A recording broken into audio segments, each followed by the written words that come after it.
try again. Good morning. Okay, thank you. On behalf of the Interchurch Center and Pell Barnett, Madelon, and Schoenfeld, I am delighted to welcome you to the third annual conference, Church First, important updates on the issues that affect religious organizations. I would like to welcome Reverend Catherine Flexer from St. Michael's Church on the Upper West Side, who will lead us in prayer.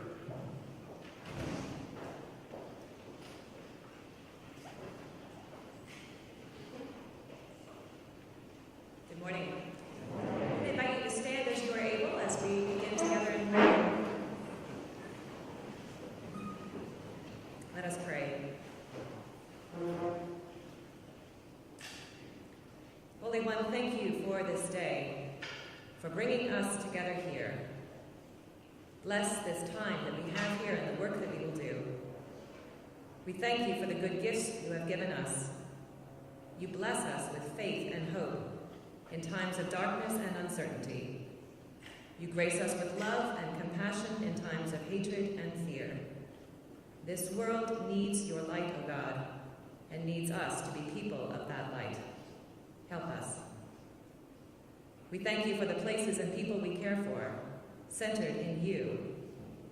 We worry over buildings and finance, plans and futures, details that hold and give voice to the prayers and dreams of our congregations.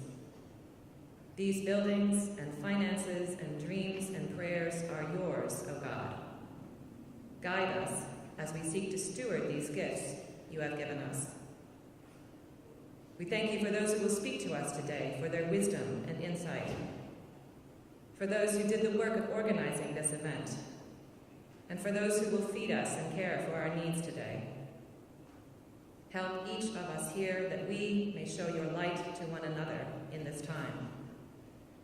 And then go with us on our way, God, to do all that we do for the glory of your light.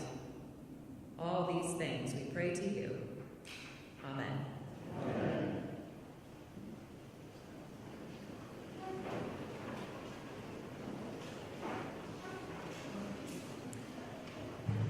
Thank you.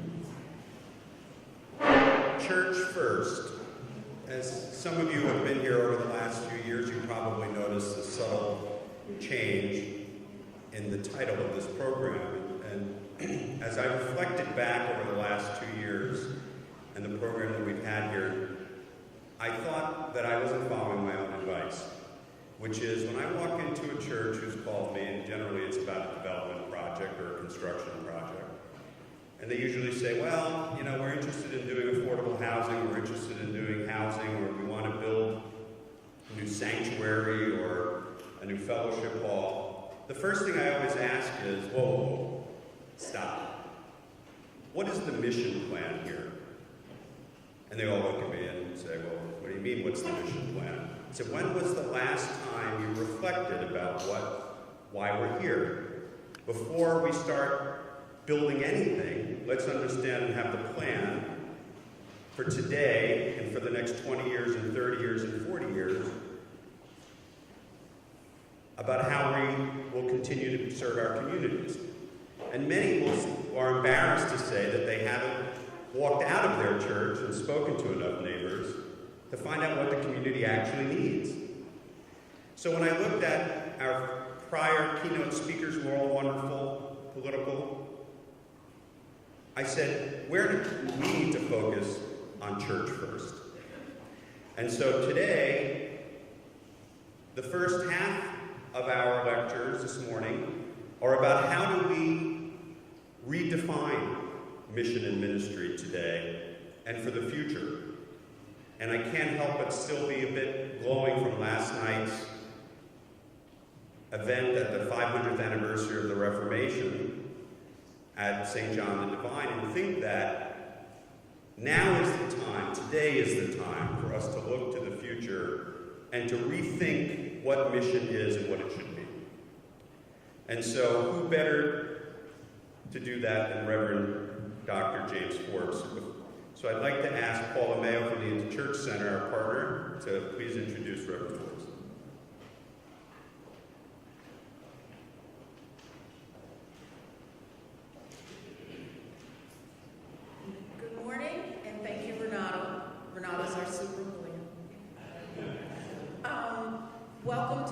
Church Center. Again, for those of you, this is your second or third time being here, and for those of you that are new, I hope to see you again. The center is an unusual place, which you will find out during the course of today's activities and lectures. But first, the main thing that the center has always done is embraced its community. And the gentleman I am about to introduce is a very large part of our community here and throughout New York and indeed throughout the nation. The Reverend Dr. James Alexander Forbes Jr. is the National Minister of the Drum Major Institute, Senior Minister Emeritus of the Riverside Church, the Henry Emerson Fosdick Distinguished Professor at Union Theological Seminary, and President of the Healing of the Nations Ministries. All of these institutions are in New York City.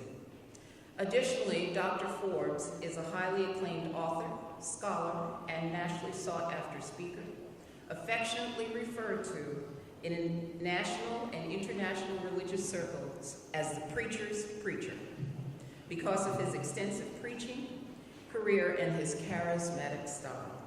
Newsweek magazine once recognized Forbes as one of the 12 most effective preachers in the English-speaking world.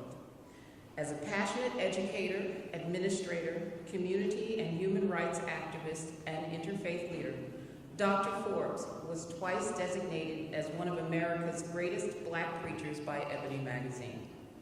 Dr. Forbes is a featured TEDx speaker and also a frequent guest and contributor to top national media outlets, including Huffington Post, MSNBC, and others. Most recently, as Senior Minister of Riverside Church, an interdenominational, interracial, and international church built by John D. Rockefeller Jr. in 1927, Dr. Forbes led a 2,400-member church. Affiliated with the American Baptist Churches and the United Church of Christ, Forbes was installed as the 5th Senior Minister of Riverside on June 1st, 1989, and retired on June 1st of 2007. He was the first African American to serve as minister of this multicultural congregation. Dr. Forbes is an ordained minister in the American Baptist churches. Before being called to Riverside's pulpit, Dr. Forbes served from 1976 to 1985 as the Brown and Sockman Associate Professor of Preaching at Union Theological Seminary in New York City. From 1985 to 1989, he was Union's first Joe R. Engel Professor of Preaching, and Union named him the first Harry Emerson Fosdick Adjunct Professor of Preaching in 1989, when he accepted the pastorate at Riverside. Dr. Forbes has served on the core teaching staff at Auburn Theological Seminary as well. Dr. Forbes has earned 3 degrees and has been awarded 14 honorary degrees. He's earned a degree of ministry from Colgate Rochester Divinity School in Rochester, New York, a Master of Divinity degree from Union Theological Seminary in New York City, and a Bachelor of Science in Chemistry from Howard University in Washington, D.C. He earned his clinical pastoral education certificate from the Medical College of Virginia in Richmond, Virginia. I have to say a shout out to that because that's my hometown. His alma mater, Union Theological Seminary, presented him its Unitas Distinguished Alumnus Award, and Teachers College of Columbia University awarded him its Distinguished Service Medal in 2003. Howard University has awarded him their Distinguished Service Award in Ministry, and his honorary doctorates include degrees from the following colleges and universities: Princeton, DePaul, Colgate, Farley Dickinson, Lehigh, and the University of Richmond. From 1992 to 2007, Dr. Forbes was co-chair of a Partnership of Faith, an interfaith organization of clergy among New York City's Protestant, Catholic, Jewish, and Muslim communities. He is on the board of Manhattanville College, the Interfaith Alliance, the Children's Defense Fund, Mailman School of Public Health for Columbia University, and the United Way. He is a past president of the Martin Luther King Fellows. Dr. Forbes is also a member of Mayor de Blasio's Clergy Advisory Council in New York City. Additionally, 2 of Dr. Forbes' songs have been published in the Silver Burdette Songbooks for Schools, For Children Safe and Strong, and Our Families Together. Dr. Forbes has performed the narration for several large musical productions, including Mendelssohn's Elia with the Riverside Chorus. Dr. Forbes is currently active in The Revival, a time for a moral revolution of values, a national tour to redefine morality in American politics and challenge leaders of faith and moral courage to be more vocally opposed to harmful policies that disproportionately impact the poor, people who are ill, children, immigrants, communities of colors, and religious minorities. Dr. Forbes is joined by the Reverend William Barber II, Reverend Tracy Blackman, and Sister Simone Campbell. Dr. Forbes was born in 1935. He likes to tell people that, I don't know why, because I never believe it, in Burgoo, North Carolina. Dr. Forbes is married to a beautiful woman named Betty Franks Forbes, formerly of San Antonio, Texas, and they are the proud parents of 1 son, James A. Forbes III, and 2 grandchildren, Hannah Rose and James IV. Ladies and gentlemen, I please ask you to join me in a very warm, because it's going to be a warm day one way or another, Interchurch Center welcome to Reverend Dr. James Alexander Forbes.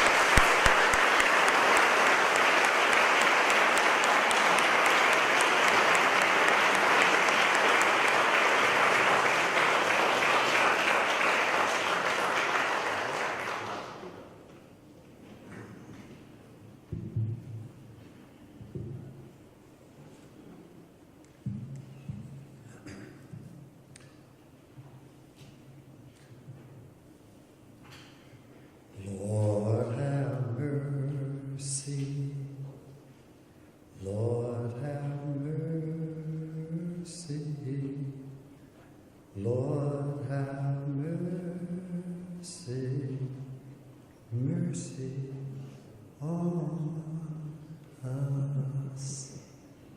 Because day before yesterday, once again, our city experienced the trauma of the destruction of our fellow citizens in a terrorist assault.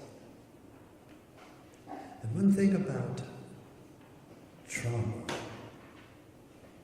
we have learned that subsequent traumas trigger a recurring feeling of traumas that have gone before. So here we are, early part of November, being taken back to September 9/11 and 83 and the subsequent many traumas of a world where an ideology is recruiting people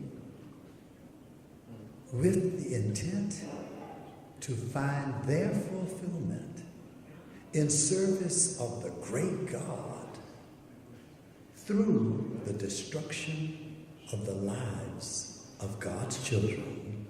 But don't worry, God will reward you with benefits you could not even achieve on earth when you get to the great gate.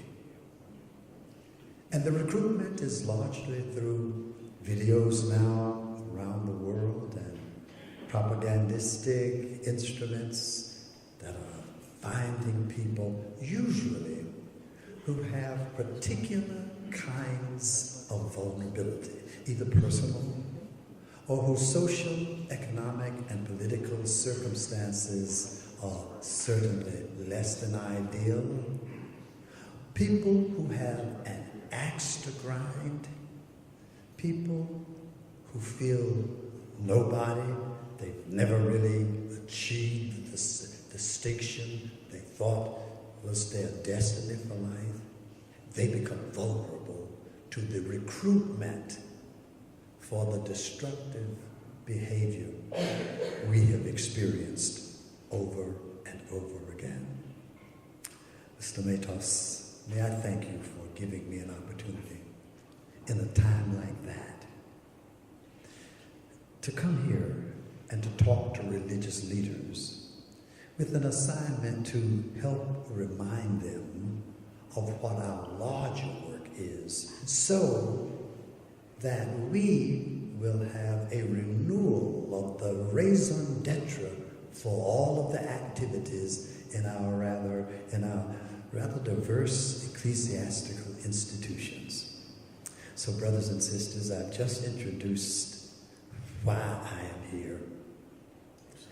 I am here because I have been given an assignment to do recruitment. Recruitment. Well, let me tell you recruitment what. Do you remember in 1992 when our basketball team was being really routed on the floor by these towering European players from Croatia and the Soviet Union and other places, and the American Olympic Committee determined that enough is enough. We can no longer rely upon college boys for our Olympic team, they said. We'd better reach out for professionals from the NBA. Like my assignment today, really, to attempt to recruit you. Chuck Daly was asked to pull together some of the best players we had in our country. And some of you will remember who the players were. For example, the New Yorkers always have to say Patrick Ewing was on it. And who else? Who else did you call?